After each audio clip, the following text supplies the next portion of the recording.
Greetings, Poe fans. Welcome back to another edition of Review Morgue.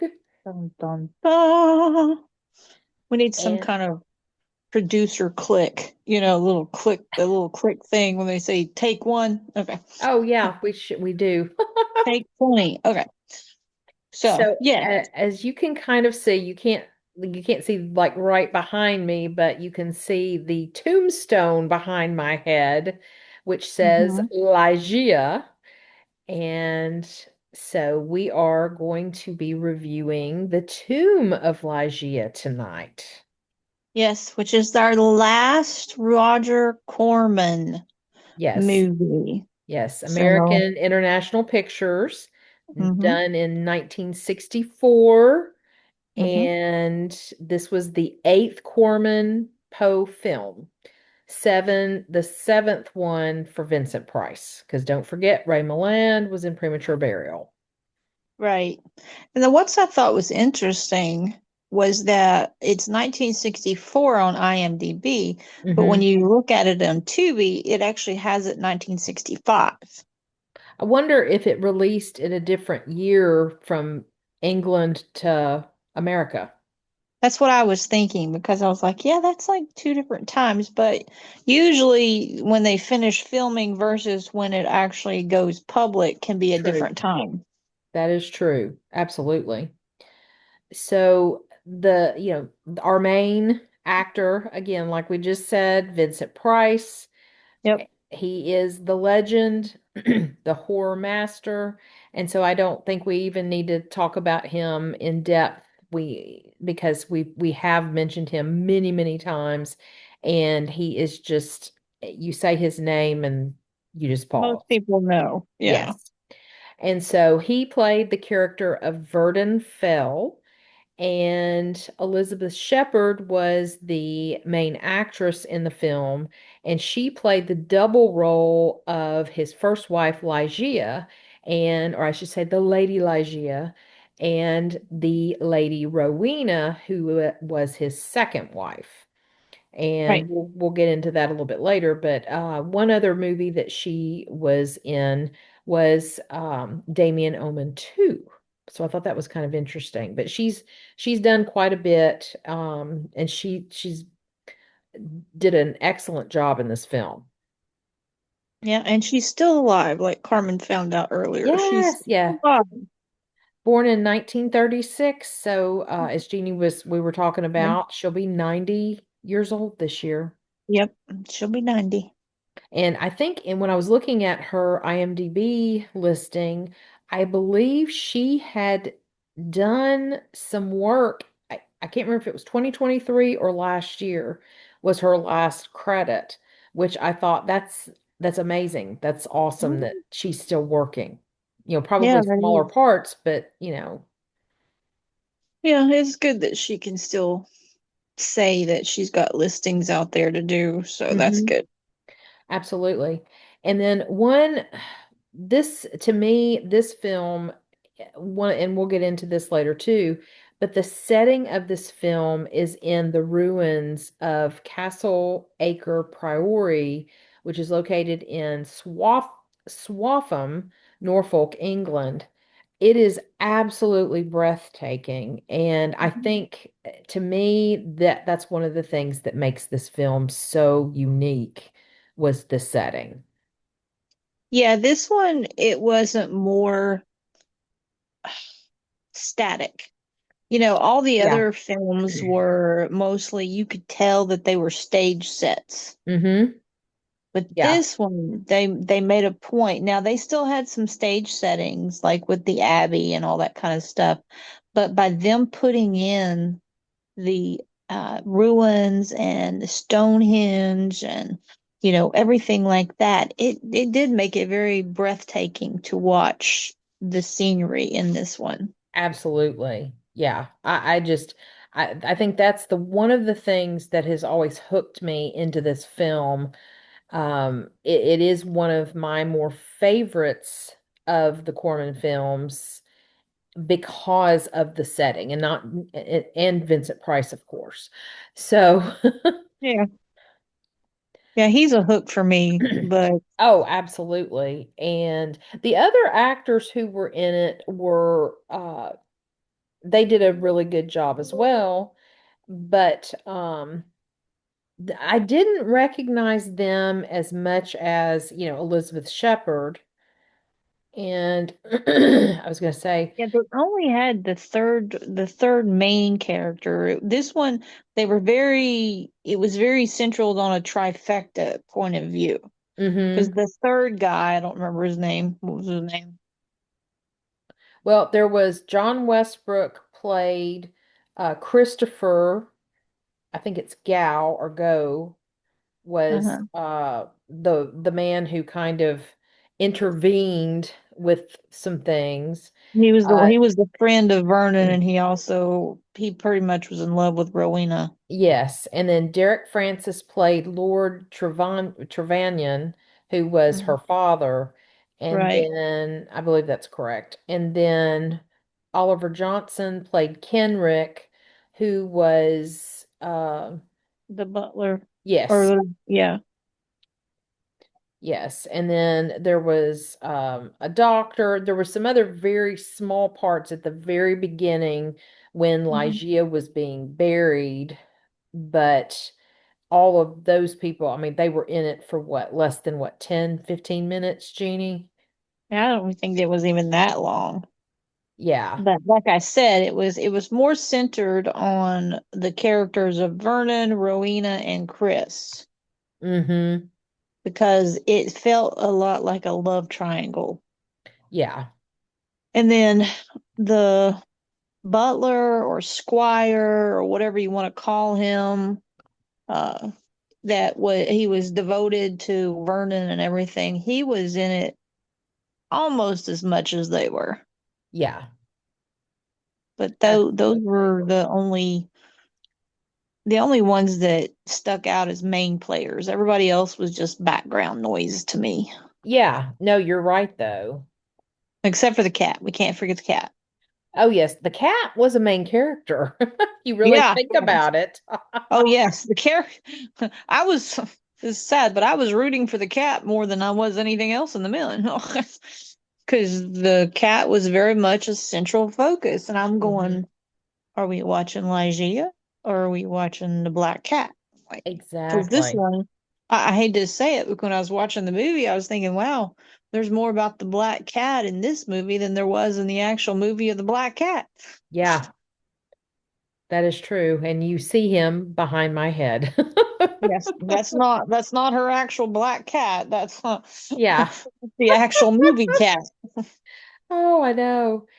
But the story itself compared to or the movie compared to the story, I think they Mhm. did keep many of the things decently connected in this one. There were, some things that were definitely different, especially like with the cat. Mhm. Just I'm It trying to think. definitely had a satanic feel again. Yeah, it really, and more with an Egyptian connection Yeah. when you think about it, because he had, Verdun had all of these Egyptian relics from like, it looked like he had been on digs and things like that. But there was no really reference that he did travel to, and obtained all these things on his own. It was more that he collected them.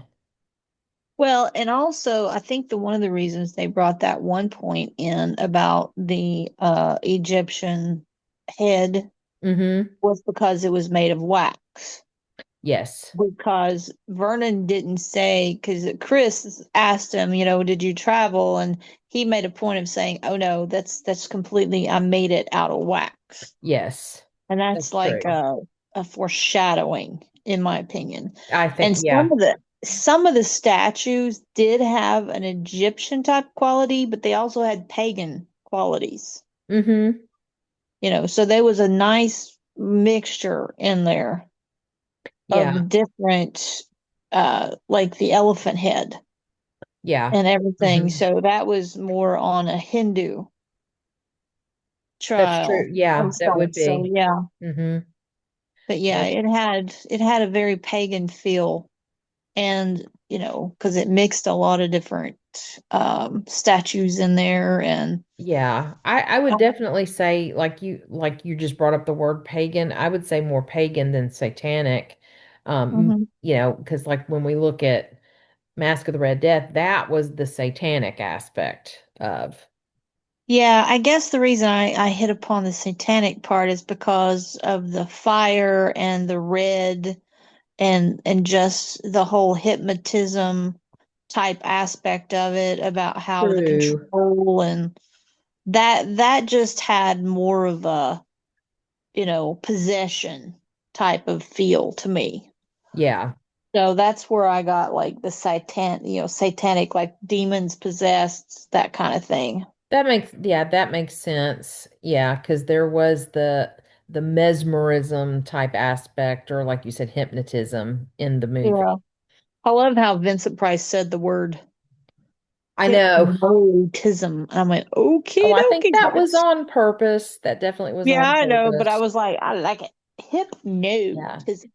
But basically, the movie begins with the tomb, like the Burial. interment of Yeah. Ligeia, who died, and her coffin has the glass window where you can Hmm. see her, like with her eyes are closed and everything, and she has dark hair.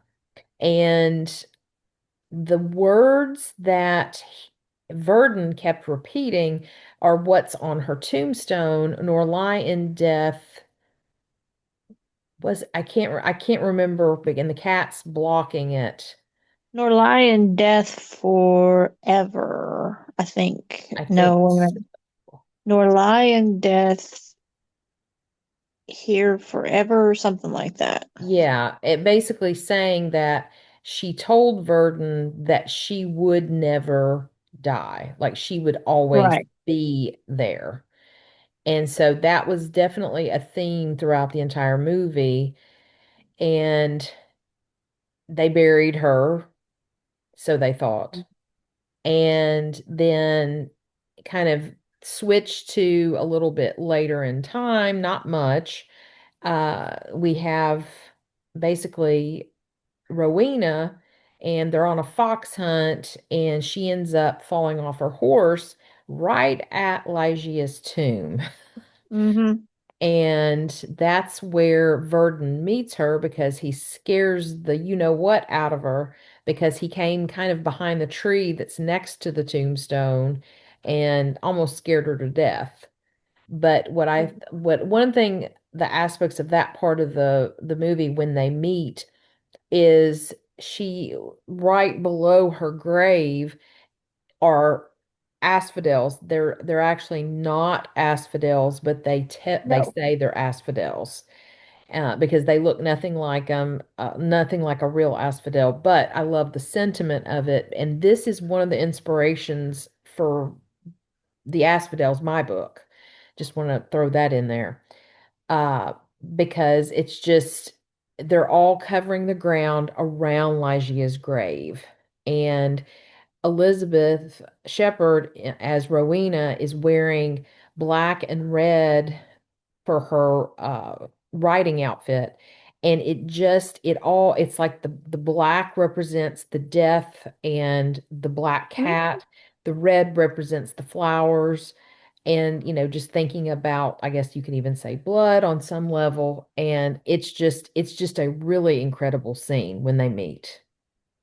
Yeah, I was a little perturbed when, she said that she fell in the asphodels that were covering the grave, and I'm going, that's Yeah. not asphodels. That No. that just, it just irritated me. I'm like, Yeah. asphodels are not red. Why No. and I know why they used it, because the floral Victorian book. Oh The yeah. Well, and here's the other thing to note about this is that Poe used asphodels in multiple things. Oh, He mentions them in his story Eleonora, in Berenice, The Island of the Fae, and his poem, The Valley of Unrest. So asphodels were not, you know, not ignored by Poe. And so I think in a way it was kind of paying homage to his other works because, and it is a death flower, and that's even mentioned in the movie by Price as Verdon when he says it's like, this is the death flowers. Oh yeah, I mean, I love the homage and Hmm. the nod to Poe with the use of the asphodels. Like you said, Yes, there's so many different works that he mentions the asphodel. I just was irritated because it was such a misrepresentation of the actual flower. flower. And Yeah. like we were talking about it, they probably did it because of the color effect. I think so too. Because And, yeah, as we know, the asphodel can be the white with the pink, but it can Mhm. also be yellow. They come in yellow as Yes. well. Very bright. So yeah, and that would not fit with their, theme. No, But and at some point, there's not going to be a lot of people that's going to know asphodels themselves, absolutely. and the Hmm. colors and everything. So, overlooking that fact, it was rather appropriate for them to be put there. I Um, agree. And I've thought of something that, how in, romantic comedies you have the mhm, meet cute. I'm going to mhm. start saying from now on when we are talking about these movies where the love interests meet, it's going to be a meet morbid, Meat morbid. or meet macabre. Yeah, I think that's that makes fitting. yeah. But when you say meat macabre, that makes me think of dark meat that you eat. All You right, know, meet morbid then. yeah, yeah. That might work. That one might work All better. right. I'm gonna write that down so we So, don't forget. meat morbid. A meet morbid instead of a meet cute because it got morbid. And most of these with the Poe does get morbid because there's Absolutely. not really many that have happy endings. So, No, absolutely. So basically, once this scene happens, and it's very pivotal in the movie because Verdon is still not over his wife, Ligeia, mm-mm. and Rowena is kind of like curious about him, and you can tell she obviously wants to get to know him more, but Christopher's like, "Come on, we need to go," and that kind of thing. And Right. then basically, the story follows along where there's, they are put together in different situations, where they meet, they talk, they get to know each other, and then eventually they marry. And then once they get married, they have their honeymoon, they come back to their house. Verdon just changes back to how he was before they were married because Verdon had seemed like he changed, while they were courting. Yeah, that was a lot of where the mesmerism kind of took place, in my opinion, Yeah, where it was like the farther away he was from the Abbey, the more that didn't have a control on him. yeah, Kind of like and the whole thing of where when they use the ticking or the pendulum or whatever, like the hypnotic yeah, swinging of something, they always use something for you to center on when they hypnotize you. right, So it's absolutely. like the Abbey was one giant hypnotic suggestion for Yeah. him. And one other thing to note was that I can't remember what he said. He had some kind of accident where he had a light sensitivity. And so I want to kind of tie that into, I think they're kind of pulling that from like Roderick Usher in a way because he had the acute sense of the hearing where he could hear things Yes. way too much. Now we have Verdon who is seeing things and the light is too much for him. And so he wears these glasses that not only do they have, their sunglasses here, they kind of looked greenish blue, the lenses, and all Yeah, you could see was the lenses. And then they had the like horses, the blinders on the sides too for peripheral vision. right. And so he wore those quite a bit. And one of the scenes when he was outside, inside he didn't necessarily wear them. But Well, he then, started to quite a bit after that. yeah. But one scene that he did not wear them outside was when they were married. He Yep. did not have them on for the wedding. And so I thought that was very interesting. Yeah, it was kind of strange to me with this part because that's why I just the explanation didn't ring enough for me Mm-hmm. for this. It's kind of like one of the hiccups that I've found in certain of the movies is that they try to implement these things, but they don't give a good enough explanation to make it work. Yeah. So they're using a prop, but they can't really, give you reason enough to use the prop. Yeah. Well, it's a prop that is intent, but it doesn't become a symbol. Right. You know And what I that's mean? yeah, it was like certain things, it just felt like an afterthought. And then it became, in my opinion, became like a comedy thing for me. It's Mm-hmm. like, oh, he's putting the glasses back on. You know, Yeah. you know, okay. Yeah. This it was like the whole CS Miami thing. Oh, no, CSI oh, we're Miami. not David Yes, Carusoing this. No. exactly. But I'm sorry, that's what I felt like. Oh, It's what I you, got. Jeannie, you've just ruined it all for me. I'm sorry, but you can't. I mean, that's what it got to me. That's why I was like, oh, really? No. But one of the Oh. things that really, okay, it wasn't really a detriment to the movie, but it Mhm. just bugged me was Vincent Price needed to have his goatee. He needed it. I mean, Yeah. I like the smooth shaven, and it made him look, 10 times younger. Oh, yeah, it did. But I did the But sideburns were very heavy yeah, it was in this heavy movie. sideburns, but he didn't have his mustache, his goatee, nothing. And I Hmm. was like, dude, you look naked. It just bugged Yeah, me. that based on especially the other movies where he did have his mustache. Yes, it's I think that yeah, it makes him look very, very different. Absolutely. yeah. Yeah.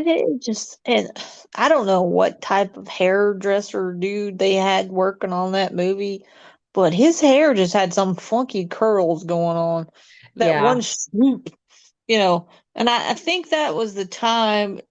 If you look at some of the other TVs and movies going on at that time, that's when like the male swoop of the Yeah. hair was going on. It was like, dude, stop it. Yeah, but But if you think about it too, Christopher's hair was really curly as well. yeah, and I'm not saying it looked bad. It just was Different. weird Yeah. because it just didn't fit, in my opinion. Uh, but it, I did like the whole setting with the Abbey and like we talked about. I did like how it was more organic than it was static, so that Yes. kind of helped play in it. The cat. That one part, I felt so bad for the cat because you could literally see the person's hand holding it under its stomach and running it back and forth like it was chasing uh Rowena Mm-hmm. behind a sheet. Oh, And I yeah. was that poor cat The because it cat was was just a hanging really there. the cat was a really good actor, Oh yeah, I considering all loved the the things. cat. I mean, I Yeah. was like I said, I was rooting for the cat half the time. But Yeah. that one scene, and I could see that person's hand holding that poor cat under the stomach and just running it across behind that sheet and the Yes. shadow. And I went, that poor baby. Well, He's so I was going to say, good. yeah, the cat really did play a pretty big part in the movie because it made you wonder, is the cat Ligeia? Like, is she turning, did she possess the cat? Did she turn into the cat? Is she really alive? Is she not? And, we do find out later all of the answers, which we're not going to spoil, but Right. the cat made you think, is this really Ligeia or not? And what's going to happen based on that? Right. The cat had a main role, let's put it Hmm. that way, in the Yeah. whole storyline. And it terrorized Rowena. Oh yes. And that's one of the things I thought was very um us being cat people, Hmm. because that one part at the very beginning before uh Vernon and Rowena actually become a couple, when Uh-huh. after when the black cat, he takes her into the kitchen and the black cat just jumps at her and scratches the side of her face, Yeah. and then the squire or butler or whatever we called him, and Hmm. he's trying to rub it and all that kind of stuff. And then all of a sudden, the next time you see her, it's gone.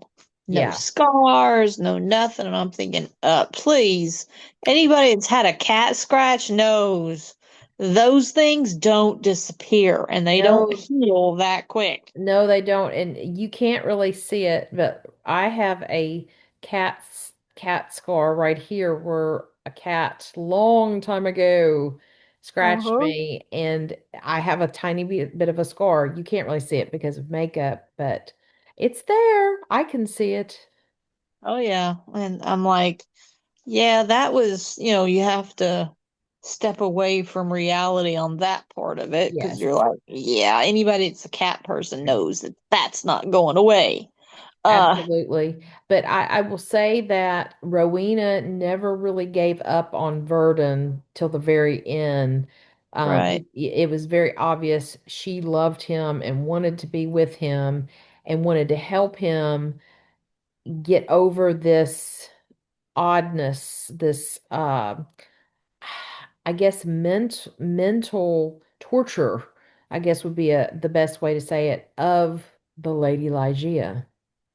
Yeah. It was kind of like an obsession. Yeah, it She was. was, Absolutely. it's like or an addiction. I guess Mm-hmm. that would be in the more apt way of, describing it.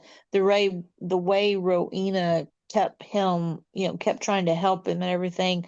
It's like she was trying to help treat him for an addiction. Like Yeah. he was addicted to Ligeia, that when she got him away from the Abbey and all that, it was perfect. They were a couple, they even had made plans to sell the Abbey and move Mm-hmm. and, go and do more things away. And it's when they can't, like we were talking about, it's like as soon as they got back to the Abbey, it's like he fell back into that. Yeah. To Ligeia's trance, kind of. Exactly. And then Yeah. they find out that the whole abbey and everything was technically in Ligeia's name, so he Mm-hmm. couldn't sell it, because they'd have to Exactly. prove that she was dead. And there was nothing, no documentation Nope, no death saying she certificate. was. Nope. So, yeah. And so it definitely, I do think there's one part where Vincent Price does a monologue that it seems that he's actually reading part of the story as it Mm-hmm. was written. Yeah. I don't remember it verbatim, so that's why I couldn't, and I I think didn't I go back think and look it up, but I think I it know did, what. yeah, it did feel like he was actually reciting Poe's words from the actual story. Yeah, I think you're right. I again, I don't remember exactly the part, but I do think it did seem that way. Yes. Yeah, because he went on. it was like during a part where he wasn't really on screen and he was walking, and then you see this you see the scene unve unrevealing type of thing, and then you hear his voice more, or maybe it could be me because sometimes I just listen to the voice before I can, I hear things rather and see them in my mind rather than what I'm watching. It's really kind of weird. Yeah. So, but yeah, and that was like that connected me more to the actual story of Ligeia, I think, than most of the rest of the movie did. Yeah. And So I even if it just, wasn't, okay, well, go ahead. oh, okay, I was gonna say, I looked up basically, did he actually recite the original full words, of part of Ligeia? Like, And so apparently he did not recite verbatim like necessarily like the final passage, before all the stuff goes down. The screenplay was done by Robert Town, and he altered, lots of things. But what he did is he took Ligeia's final words and kind of twisted them a little bit. And so the last line of the Poe story is, "These are the full and the black and the wild eyes of my lost love of the Lady Ligeia." And what is recited by Price is, "Man need not kneel before the angels, nor lie in death forever, but for the weakness of his feeble will." So very, very different. yeah. Well, it just seemed like there was a part where he was channeling Yeah, Poe in there, and the one thing is that like with the Mask of the Red Death, they end the movie on a quote from the actual writing. yes, absolutely. That is the very last line of the story. Yeah, Yeah, it's not spoken aloud, but well, it is, but it's written across the screen like it right. did in the Mask of the Red Death. Yeah. And so it it strayed a little too much for me in one Hmm. aspect of it, Right. but it was an interesting story. Hmm. But I wouldn't, it's like some of the other things. I would say it's more of a mismatch of Poe's stories than it was one particular. Like just, yeah, straight, Because it yeah, was straight more on. mesmerism, Black Cat, Ligeia, that kind of, because the symbolism was in there and some other Hmm. things. So it was like, it was, but it wasn't. Yeah, absolutely. So I But guess, are we ready to do our black cat hisses and raven croaks? yep, I'm there. All right, me too. So, do you want to go first? Sure. Okay. Let's see. Let's start with Raven Croaks. I give this one a 3.5. Okay. Like I said, it was 50-50 for me. It was great scenery. The Vincent Price, of course, was awesome. And As always. yeah, I was a little expectant with more of speaking. The dialogue at the very beginning kind of was lacking enough for Mhm. me, but they used that because they used the scenery, which that was okay. Yeah. I So think I would say, I yeah, was going to just add, I think part of it too, this is the first character in all of the seven Corman movies that Price was in. He was really more of an introvert. All of the other ones, he's been a like very large extrovert, except maybe um Pit and the Pendulum, maybe a little bit. Yeah, Usher, maybe a little bit. When you really think about it, so that makes sense that how the dialogue would play that way. true. Anyway, sorry. Yeah, I mean, and that's the thing. He was definitely playing a little bit less of his normal characters that he Hmm. had been. Yeah. But like I said, I love the cat. The cat stole the show for me most of the time. Uh, but I'm a cat person.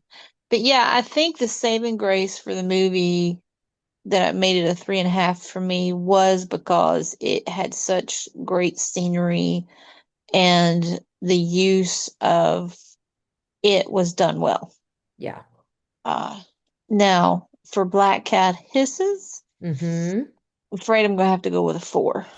Okay.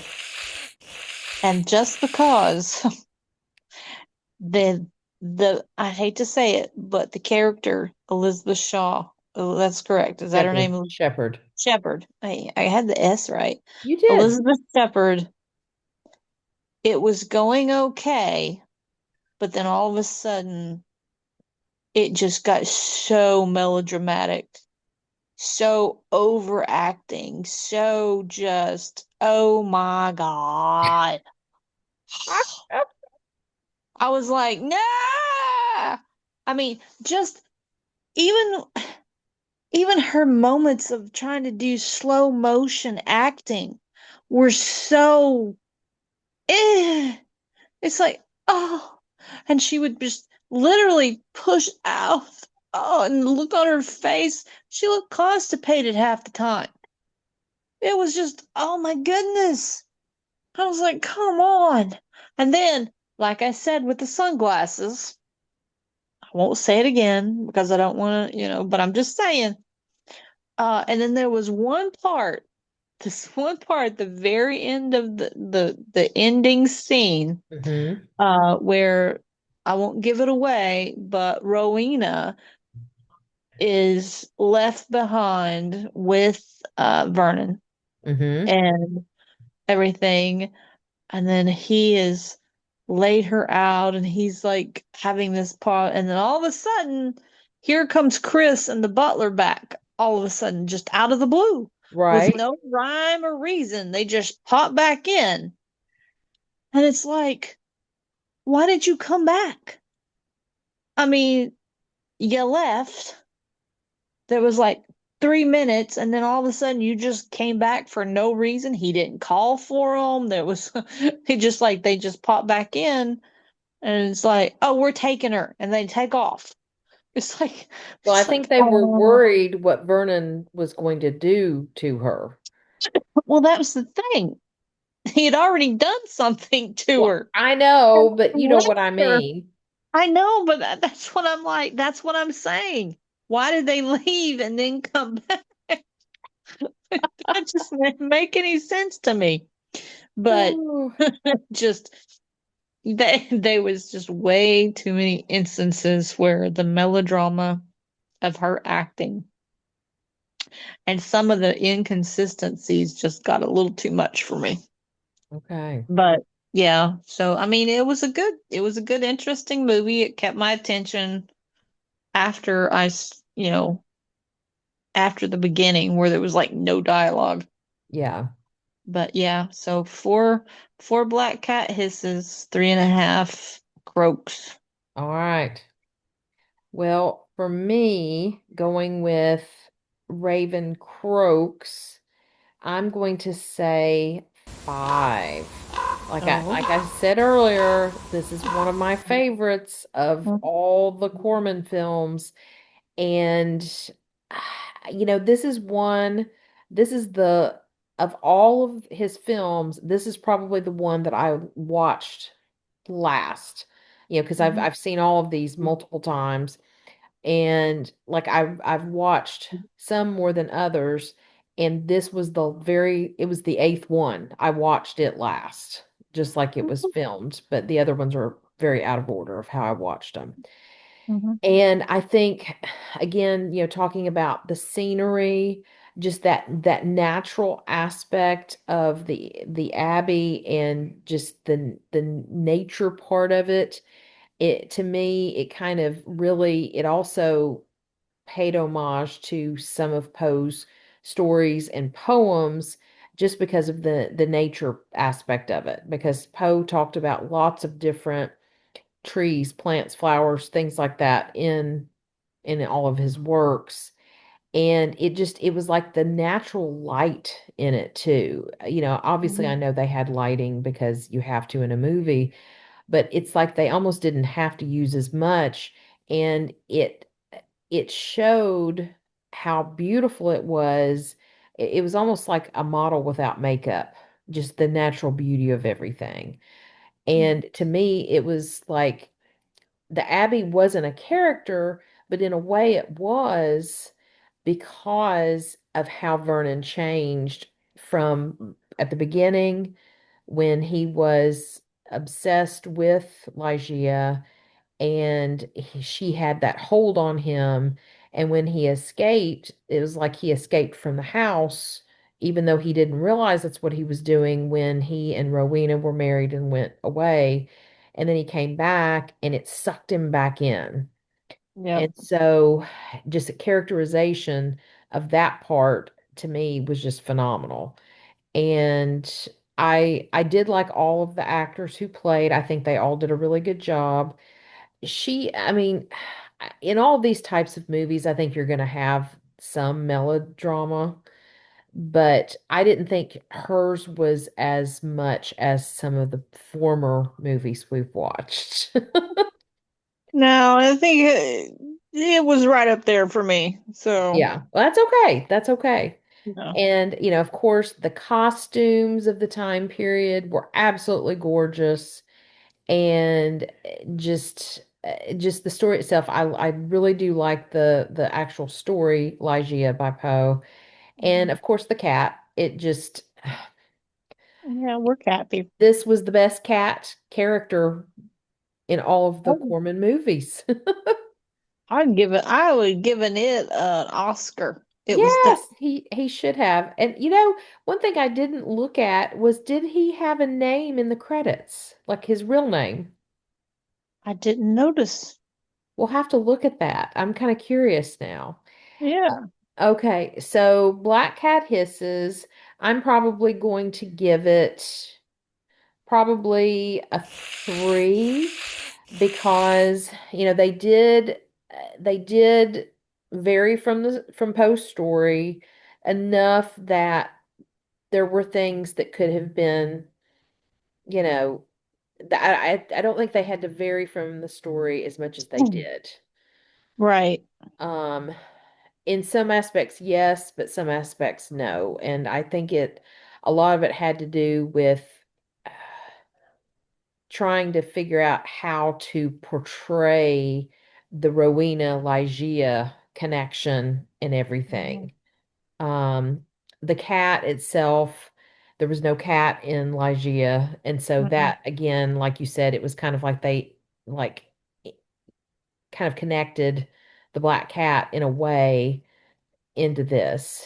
And while he was not necessary or she was necessary, I don't know if it was a male or female, it did add a whole lot to the movie.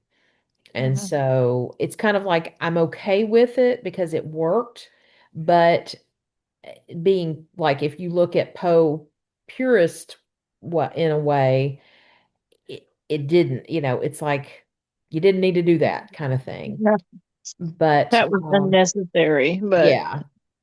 And so other than that, I mean, I really like this film. It's in the top probably 3 of the Corman movies. I might rank it up there. I kind of like Premature Burial, even though Vincent Price wasn't in it. Yeah, oh, I I mean, do too. I do too. We should uh, rank them, Jeannie. yeah, yeah, that would probably be something we need to do since we've actually finished them. Yeah. Absolutely. So, I'd have to well, think about it. So I would yeah, rather we can do it on our next Poe Unplugged, on our yeah, next review morgue right.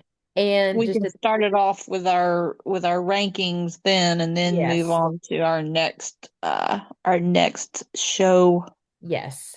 Which I guess at this point we can go ahead and say, Jeannie, Mhm. what are we going to be watching in June? Okay, our next review morgue is going to be Spirits of the Dead, Yes. which ironically, that was one of Poe's poems, not Yep. a story, not a short story. But in this particular movie, it's actually three stories in one. Mm-hmm. So I don't know how they are going to try to tie it to Poe other than just borrowing the name Spirits of the Dead, but that's one of the things we're going to find out for next time. Absolutely. And it's three directors, a different Yes, three director. directors, three different Yes. stories, Yeah. and three different actors and actresses in each. Yeah. Now, some of them, like the supporting cast, may cross over, but the three main characters are all three different for the stories. So, Right. And this is a Poe film I have not watched. It's been on my mhm. to be watched list or to watch list or whatever you want to call it. Yes. I just have not made the time to watch it, so I'm excited that we're finally getting to do that. Yeah, I'm not really excited. I'm kind of interested. I'm more interested than excited because I want to see what they did. And Yeah. so I'm not going into it with any kind of expectation. So that's one Yeah. of the things. So my interest is peaked, let's put it that way. Good. Okay, good. All right. Well, on that note, I think we We are are oh out. dun, dun, dun.